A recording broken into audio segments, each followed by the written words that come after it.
What's going on, guys? Sticks here at TheTokenMinorities, bringing you the battle for Week 5 of Season 2 of the APA Little Cup Showdown League. And this week we are up against PeskySkitty and their Ottawa Garchomp. And before I get into the team, just a reminder that if you guys like this video, please leave a like, drop a comment, click that subscribe button, as it helps us out a ton, and let's do more cool stuff for you guys. And feel free to check out the TTM Discord that will be linked in the description below. But anyway, on to the team. Like I said, we are up against PeskySkitty, and I will link their description in, or I will link their channel in the description below. Wow, this is off to a fantastic start as usual, so I highly encourage you to check them out. And their team consists of Wingull, Chespin, Growlithe, Lickitung, Baltoy, Crabrawler, Rhyhorn, Joltik, Rattata, and Paris. And right off the bat, they have my favorite Mon in the entire Little Cup format in Wingull. Yes, I know that that thing is banned, but it's still my favorite Mon, so sue me. And just a whole lot of annoying bulk to deal with. Yeah, I'm looking at that team, and I just don't like the fact that it's so bulky, because my team is very offensive, and going up against somebody that has that amount of offensive pressure of their own is just kind of like a, oh boy, this could be interesting. But that being said, their normal resist is a Rhyhorn that I can potentially take advantage of, and additionally their water resist is a Chespin. Wingull is not a water resist, as it is O-code by liquidation after rocks, so yeah, that thing is not a water resist, and that's really going to be my MO, just kind of abuse his team with the combination of Scarf Bunny and Scarf Crab. I am able to run Scarf Crab once again. Yay, that is awesome. Scarf Crab is the best crab, so that's my MO. Just pressure him with Scarf Bunny, Scarf Crab, and just kind of let the rest of the team be built in such a way that I can deal with his threats until his team is worn down enough to where those two Mons can win the game. The first Mon is going to be a Berry Juice Pawniard, and this is going to be my dedicated Wingull response. Just switch in, take like a Z Hurricane or a Scald, Berry Juice back up to full health, and then knock off something, low sweep. I mean, just Pawniard does what Pawniard does. Its resistances with the steel typing is just enough in this game to where I can kind of stave off the pressure that Wingull can bring, maybe force it to be chipped down in the process to where like a liquidation can OHKO it to where I don't have to bother predicting, a U-turn from Bunnelby can KO it, etc, etc. So yeah, Pawniard is mainly there for the Wingull, and if I can knock off some stuff in the process, well then happy birthday to me. The attack, I mean, just Pawniard, just a very simple spread with a decent amount of SPDF to be able to take Wingull's hits and potentially not be O-code by, I think it was like a modest specs. I'm not O-code by Scald. I think that's what I was going for with this Pawniard set. Next up is going to be a Bunnelby with just standard Bunnelby stuff. I mean, this is Little Cup, so there's some room for ingenuity, but most of the time you're just going to end up going with the standard stuff, and this is a bunny. This is a bunny set with Quick Attack, Return, Earthquake, and U-turn with the Choice Scarf. Priority against his team is very, very nice, so that's why I opted for Quick Attack over something else. Return and Earthquake, good coverage against him, and U-turn because Bunnelby is a Scarfer. So yeah, plain and simple, the speed is enough for Chespin in case he wants to try to run like a Belly Drum, Slack type of set. Chespin gets up to +1, my Bunnelby will be able to outspeed it. Next up is going to be my Natu, and Crabrawler is one of the few things that can potentially OHKO my Bunnelby, like live a hit from full within a Violite and KO it back. So basically, Crab is a huge issue for my team. Natu is a very nice way of dealing with it. I can speed tie it at the absolute worst. I can switch in, take whatever hit, nothing he goes for will one-hit KO me, and then I have the potential to Psychic him back for just the plain knockout. U-turn is nice for the Baltoy, and then Grass Knot is to be able to one-hit KO his Rhyhorn should that thing try to come in on me, or if I'm able to come in to prevent rocks. Next up is going to be a mixed attacking Croagunk with knockoff, Sludge Wave, Focus Blast, and Sucker Punch. Just deals with his team. I mean, just the coverage deals with his team very nicely. Sludge Wave is insanely spammable against him. Like, I just have a lot of moves that I can just kind of button click against him. Sludge Wave was one of those because the only resists he has are Rhyhorn, which, okay, Focus Blast, and knockoff for the Baltoy, which is super effective. So yeah, Croagunk just has very good coverage against him. Anticipation, I want to run for like the Rogue HP Psychic, Zen Headbutt.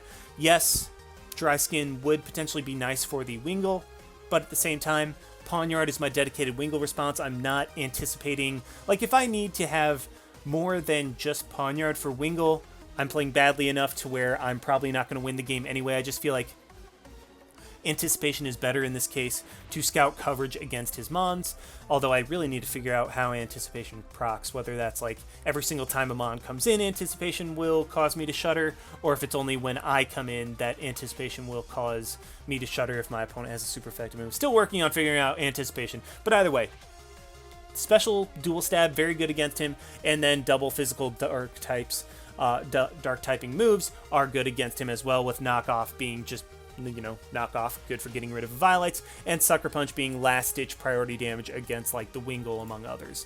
Next up is going to be another way of dealing with his Crab Brawler, but also dealing with his physical threats of Rhyhorn and Growlithe, and that is going to be a physically defensive Sandygast with Stealth Rock, Earth Power, Rock Tomb, and Shadow Ball. Again, nice coverage for his team. In Dual Stab, Rock Tomb is nice for lowering speed, so things like Krogunk and Pawniard can potentially outspeed, or his other Scarfers. Like, if he has a Scarfer that I lower with Rock Tomb, then my Bunny and my Crab should be able to outspeed. Just the same spread that I've run almost every single time this season, with a crap ton of defense, and just throwing the rest into special defense. And then also this is my Rocker, as rocks are not necessary, but they are very nice for chipping stuff down. And finally, I have a physical Choice Scarf Krabby, which, I mean, that's kind of what I said from the beginning that I would be bringing. Like, the combination of Krabby plus Bunny absolutely demolishes his team. Liquidation, Knockoff, Body Slam, and Rock Slide is all the coverage I need. Yes, I would like to have Superpower for the Lickitung, but when it came to Rock Slide over Superpower, it was kind of a, okay, do I want the option to OHKO Wingull from full with Rock Slide, or do I want to be able to chip down the Lickitung? And it ultimately came down to the fact that Lickitung is a lot easier dealt with by mons on my team than Wingull is, so I was like, fine, let's just go with Rock Slide and see what happens. And yeah, that's ultimately how this Krabby set came to be. But yeah, I know this is a quicker team builder than usual, but that's how it goes. Fairly straightforward in my team and what I want to do, so let's just go ahead and hop right on over to the battle. Alrighty, here we are in the battle, and the first thing I'm noticing is that he brought all the threats. I mean, Rhyhorn, Crab, Wingull, Lickitung, and Joltik were all kind of sort of givens. I mean, Joltik was the only half given, but I mean, considering it deals with Natu, which would be my answer to his Crab Brawler, which would be his main answer to my Pawniard and my Bunnelby, like, it just forms a good core with Crab in this game against my team. Rhyhorn is his only normal resist, so yeah, that's a kind of a thing.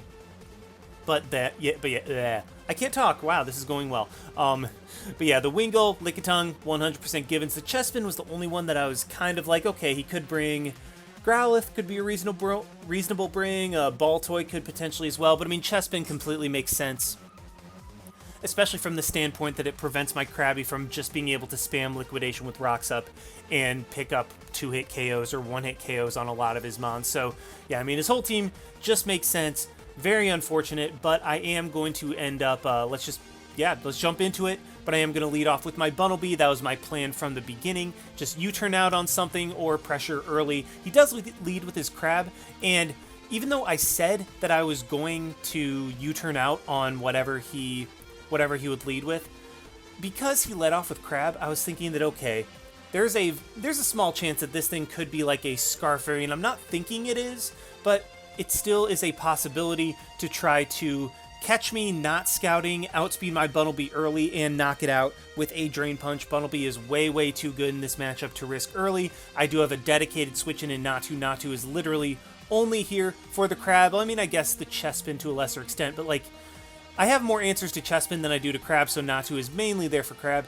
If he predicts that, because, I mean, this is a very, very telegraphed switch. I mean, it's super easy for him to just be like, okay, well, Natu's coming in. I'm just going to click, the Ice Punch or the Thunder Punch, although he'd probably have Ice Punch, as that's better coverage against both of my potential switch-ins in Natu and my Sandygast. So, I mean, Natu, super telegraphed, but worst case, I do get some information on this Crab and see what he wants to go for. He does predict that very nicely, goes for the Ice Punch, does 63%, and I'm like, okay, well, at the very worst, this is going to be a speed tie unless this thing is scarfed. Natu can potentially scare it out. Psychic is going to hurt something, and the only thing that isn't 2-hit KO'd by it is going to be his Lickitung. So I can potentially abuse that with a switch into Sandygast, a switch into Pawniard, switch into Krogunk. Like, basically forcing Lickitung in is very exploitable by my team. And so by switching Natu in, taking that Ice Punch, I'm thinking he won't want to sack his Crab that early, as I knew that he could potentially risk the Speed Tie and knock me out. But I don't think that's what he would want to do that early. And so bringing Natu in was just kind of a safe play, because even if he did predict it, he might not necessarily try to stay in and risk Speed Tie. And if he did and I won it, well, then Crab is gone. And that is a huge, huge issue out of the way. That means Pawniard can spam Knockoff and Sucker Punch with absolute impunity, as there's nothing that he has that can resist it at that point. And so, like, I'm just in a...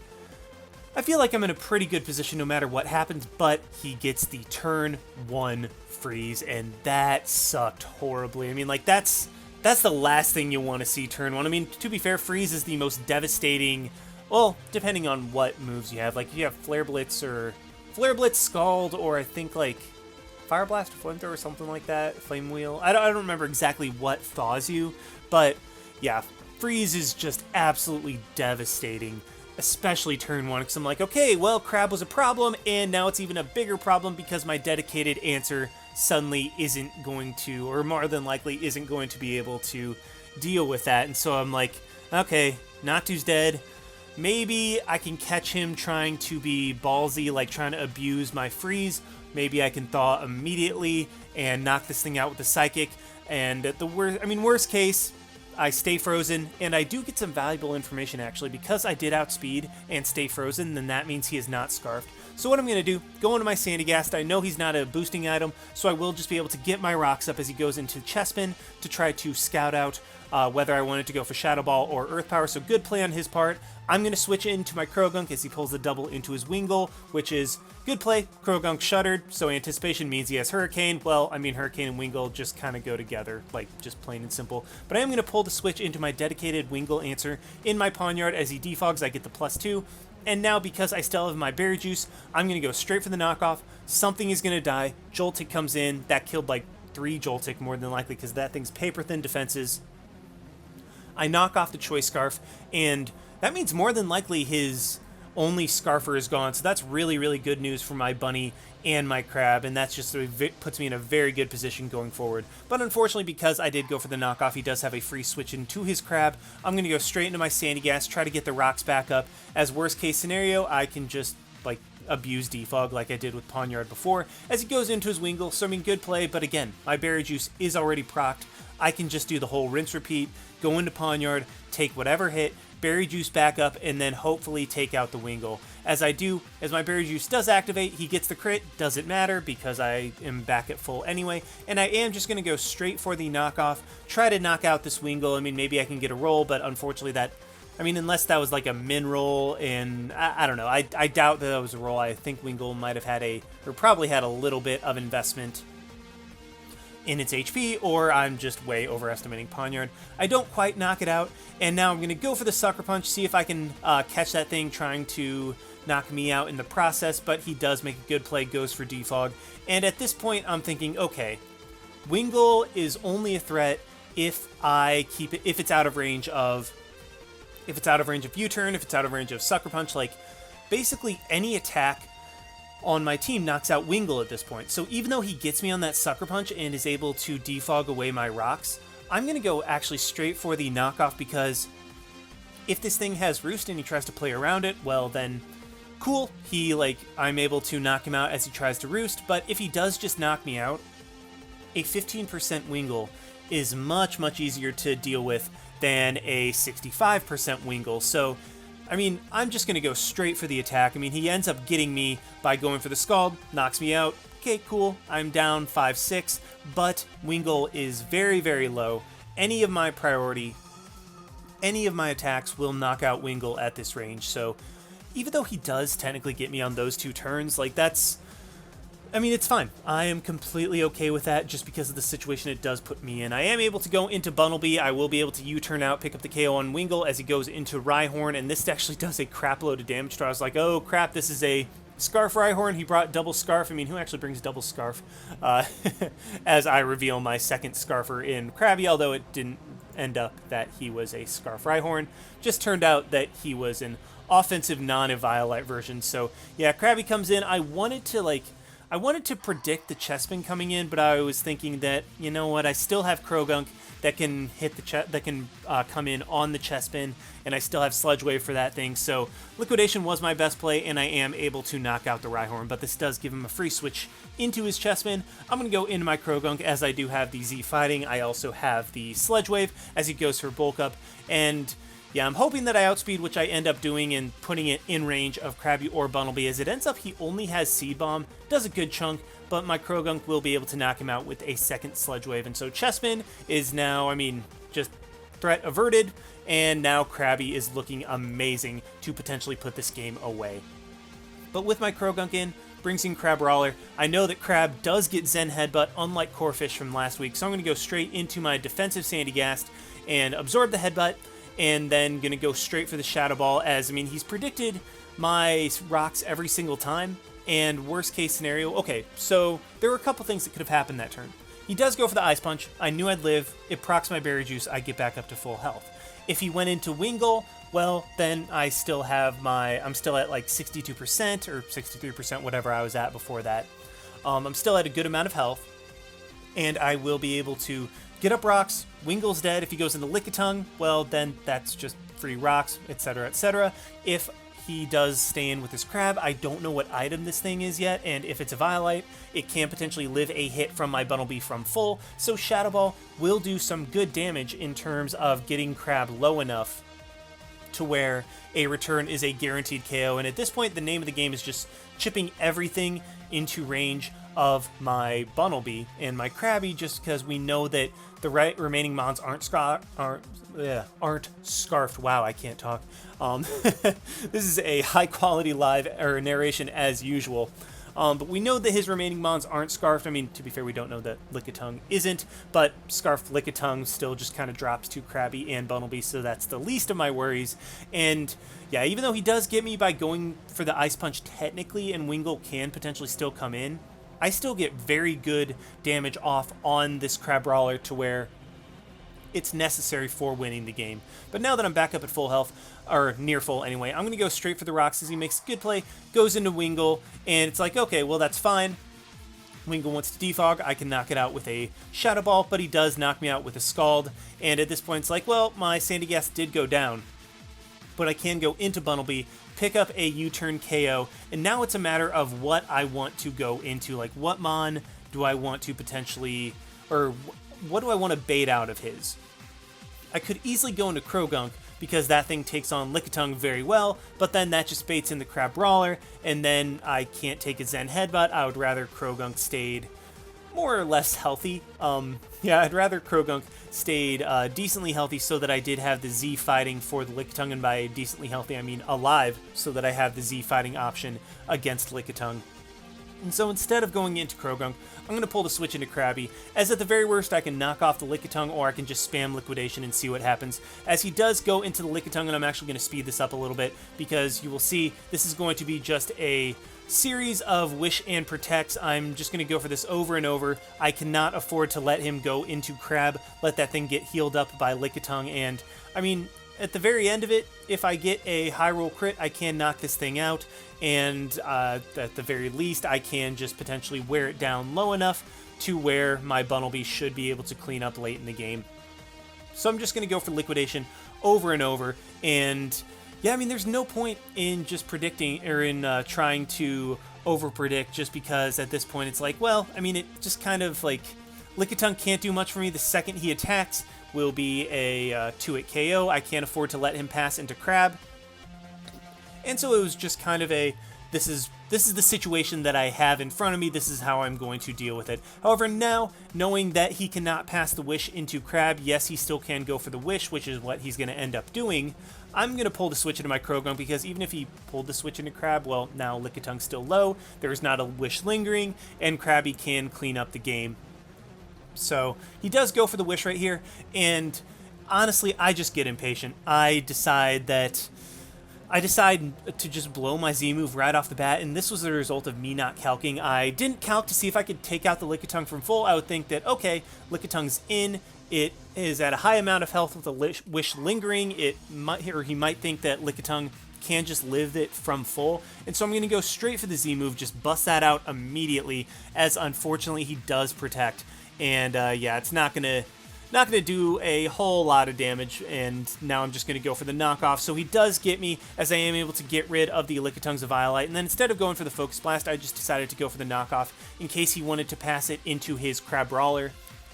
I would be able to get rid of his, well, actually, he probably wouldn't be a Violite, or actually couldn't be a Violite, but I'd be able to get rid of whatever item he was, and then my Krabby or Bunnelby would be able to OHKO that thing. But as it stands, Lickitung's back at full health, does not have its Violite anymore, and this is just kind of bunny food. I had a chance, or I had the opportunity to win with either Krabby or my Bunnelby. I decided that I wanted to win with Bunnelby, just get it a few more kills, rack up those MVP numbers potentially. Crab comes in, it's not Berry Juice, as it does end up revealing to be Chillin, but at that range, even Chillin Berry will not be able to save it from Bunnelby's wrath, and Bunny is able to clean up the game 2-0. And after that turn 1 freeze, I was really, really scared, but the offensive pressure that I was able to put on just ended up winning me the game, and this was kind of a perfect example of my ideal playstyle. Now, multiple times, Pesky out-predicted me. Like, he predicted me on the switch into my Natu, with Wingull in against my Pawniard. He was able to beat me in the Sucker Punch Wars, and there might have been one or two other instances where he was able to out-predict me, but I mean, either way, like, I did not have to make plays in this game. Like, this was just a very straightforward. I was able to put myself in a position where even though he might know exactly what move I was going to go for, there was nothing he could necessarily do to capitalize on it. So my move was going to be successful more often, or like my move was going to put me in a winning position as opposed to just like trying to make a play on my end. So I mean, like, this was just kind of, yeah, this is kind of just the perfect example of my ideal play style, where I don't have to make plays, I have a game plan, and my building is able to really just kind of carry me through the game to where I don't have to try to bank off a Sucker Punch 50-50s, which I know is kind of funny considering I have Pawniard on my team, but I digress. This was a very good game, very, very GG to Pesky, and we move to, what are we, 5-0 now? Yeah, we're 5-0, so knock on wood, we can keep that going. Hope you guys enjoyed watching. Like, comment, subscribe, all that good stuff, and this is Styx signing out. Why not? See you guys.